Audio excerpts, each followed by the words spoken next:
accurate number 9. Don't blow up in my... You know what? I'm going to do this. Welcome back to the bench, everybody. Today I'm going to be loading for 300 Blackout. Continuing on with my last couple reloading videos. But today, instead of doing subsonic stuff, we're going to try and push some Hornady SP 110 grain 30 cal bullets here, using number 9, accurate number 9, and using the Hornady book for reloading. Hopefully, we're going to get somewhere in the range of 2,200 feet per second, but I think it's probably out of a 16-inch barrel, so probably like 2,000 feet per second or something. But it's calling for 16.6 grains of accurate number 9, so I'm going to start at 16.5 grains and see what we got there. In this book it says max load 17.6 grains, so I'm pretty confident that 16.5 grains will be plenty, and definitely shouldn't be pushing these cases too far. But if they are, I'm only loading 10, so you know, not a giant waste of components if I don't like the load. The brass I'm using today is the same converted 5.56 converted to 300 Blackout brass that I did last time. I'm using all the same stuff here, Lyman turret press with the lead eyes. I'm gonna go ahead and get the charge weight figured out of my powder thrower here, and I'll link up with you guys in a second. Alright, so 10 cases are charged, 16.5 grains. And they're hard for you guys to see down there. Case fill is pretty good. I'd probably say that's like about 90%. I don't think it's going to quite get compressed by the bullet because the bullet's pretty small. And in which case I will also introduce you to Le Bullet. 110 grain, soft point, so, you know, exposed lead in the tip. You know, theoretically this would be a great little varmint round. You should get some decent expansion out of it because it's got the soft tip. I'd expect it to perform pretty well that way. The reason I chose this over any other grains really is because all the other Supersonics, like the 300 Blackout Supersonic that I can find, is all, you know, 150 grain projectiles. So, and I don't think they're really cruising that fast here. 150 grain FMJ. I don't know if this will give me a velocity. Oh yeah, 1850 muzzle velocity. I'm sure they're using a 16-inch barrel for that too. But you know, it's not like I don't know. I'm kind of chasing velocity just a little bit. I just want to try something new because you know you can find 150 grain in the store preloaded already all day long. So I just figured I was going to try out something a little bit different. So this 110 grain SP, see how it does. I'm going to shoot it through the chronograph, maybe shoot some groups, although my 300 Blackout pistol is not exactly accurized.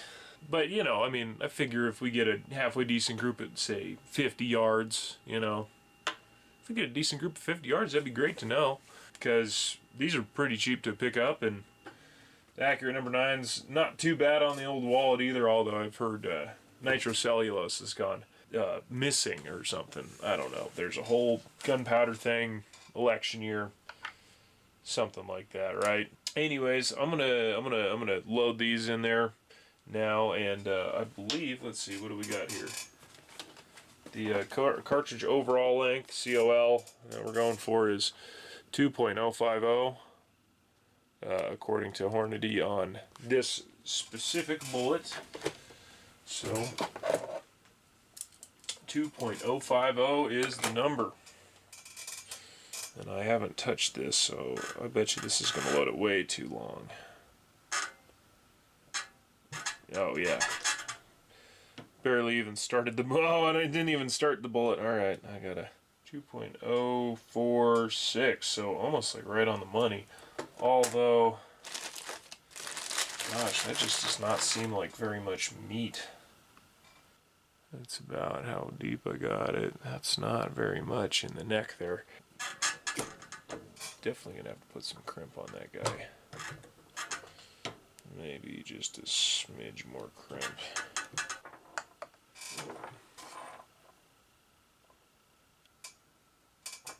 think I'm moving it, so yeah, that's right where I left it. Okay, well, I'm just gonna call that sit where it's at. Seated just a little bit deeper in there, but I don't mind that really, because there's not a whole lot of meat holding this bullet in the case. Could also just be these cases too. I think I trimmed them a fuzz shorter than is probably optimal for this load. But, you know, we'll roll with it. Let's see here, what's our case dimension this way? 1360. Yeah, 1368 is what it says in the Hornady book for the trim length. So these are 8 thousandths shorter than, you know, a spec case would be. So you guys take that with a grain of salt. I'm not really worried. I think they're going to work just fine. But, you know, there's not a whole lot of meat holding it in there, so that is something to be cautious of. Got all 10 of them seated in there. Looking pretty good. This is 150 grain. Overall length is about the same, so let's see how these guys rock and roll. Alright, welcome out to the range. New camera. Good shit. We're gonna test out the 10 rounds that we loaded up previously and see what kind of velocities we got. The first 4 are the factory ammo incorporated Supersonic 150 grains. That's just to make sure that the chronograph is going to actually pick it up, since I don't have the actual sun ears for it. So we're going to see how it goes. Hopefully we get some good data.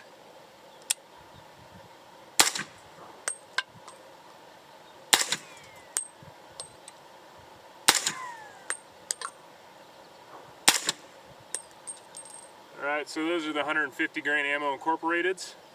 Up next are the 115 grain Hornady soft points with the number 9, accurate number 9. Don't blow up in my, you know what, I'm gonna do this. Oh, cooking.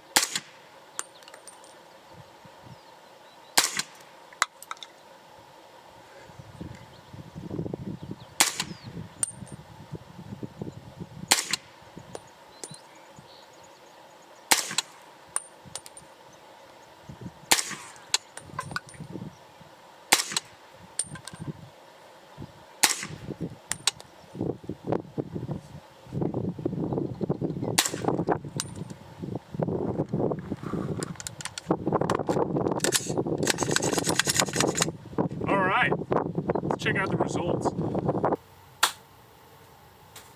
Welcome back from the range. Just pouring over the numbers here, and not too stoked about them, but I'm also not disregarding this load, and I'm going to chuck it out the window because I still think that it's a valid load, and the ginormous discrepancy,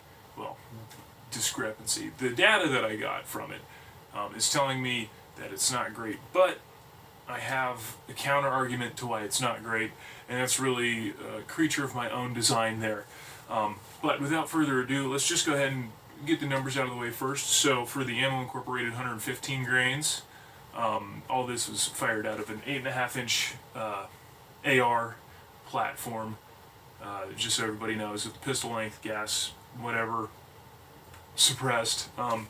Anyways, the ammo incorporated 150s, looks like we got an average of 1609, a ES of 77 feet per second, and a standard deviation of 28 feet per second, which those numbers are really good. I like the low ES and the low SD, you know, relatively speaking.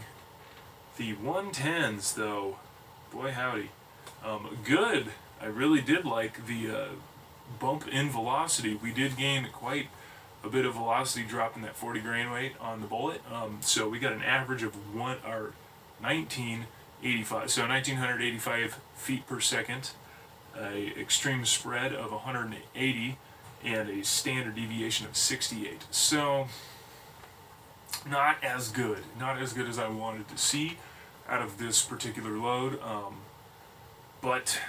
And here's why I think that it's so all over the place, and that has a lot to do with the casings that I use to load them. They're converted from 5.56 to 300 Blackout, and I did shorten them an awful lot. So I'm gonna say that if I had, the extra 9/1000ths, the tension, the neck tension in the case would have been a lot more uniform for all the rounds, shooting out of the gun, which I'm sure would affect the ES and the SD and probably just the overall velocity of the cartridge itself of this load.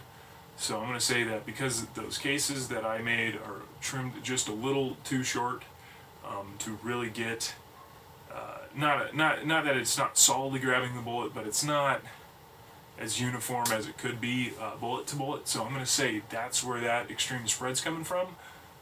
So I'm not going to write it off the table, and I don't really care that much as long as it's a safe load to shoot, which turns out, which it was shooting fine, no pressure signs, everything was peachy there, and everything else about it seems really awesome. I mean, the velocity alone, the gain of velocity is substantial. I mean, I think we gained 385 feet per second from the 115 grains, or from the 150s. So, I mean, that's a substantial increase in velocity, especially out of the short barrel that I was shooting it out of. I mean, you take this up to a 16-inch barrel, and I'm sure you only, the sky's the limit there. You only gain velocity. As far as the energy on target, or energy at the muzzle is what I was calculating for. So energy at the muzzle for the 150 grains. Okay, so the energy for the 150 grains was looking like 852 foot-pounds of energy at the muzzle, so not close to 1,000, not even close to 1,000. I mean, relatively close, but, in this market, it's 852, not too shabby, but, not awesome. But here's what I really liked is when we go to the 110, so we go to 110 grain, and we push that thing at, 1,985 feet per second. Realistic. I'm hoping that it really average a little bit higher. I'm gonna chrono the next. I'm gonna load some more, and I'm gonna chrono some more, and I'm gonna shoot some groups of them. But I'm hoping that everything goes smooth there. Anyways, the energy that we were getting out of the 110s was 962 foot-pounds at the muzzle. So almost 1,000 pounds of almost 1,000 foot-pounds of energy at the muzzle, which isn't bad. Now I know the muzzle doesn't really matter for foot-pounds of energy, but it gives you an idea of what this particular load is capable out of a 8.5-inch barrel. So nice compact little package. I mean, for as handy as this little thing is, that's not too bad. I mean, what's the 223 Remington putting out? Probably a little bit more foot-pounds of energy, but regardless, pretty substantial increase in energy at the muzzle. So that's really cool to see. I like that. Which leads me into my next thing, which is I'm going to load probably 40 more, and I'm going to take them out and I'm going to put them on paper. And I'm also going to grab a couple more boxes of the Ammo Incorporated 150 grains, and also print those on some paper as well, and just kind of get a ballpark of what these things are doing out of, again, an 8.5-inch barrel. So take that with a grain of salt. Also, non-magnified, short pistol. I'm gonna bag it, of course, but probably shoot at 50 yards or something where I can see. I might throw an optic on there just to help me out a little bit and see exactly what we could get out of this thing. But I will stop wasting your guys' time. If you found this video helpful or liked it or whatever, would you just drop a like and subscribe if you're not subscribed already? That would really make me feel better, make me feel good if you did that. So I hope to see you in the next one, and have a good night.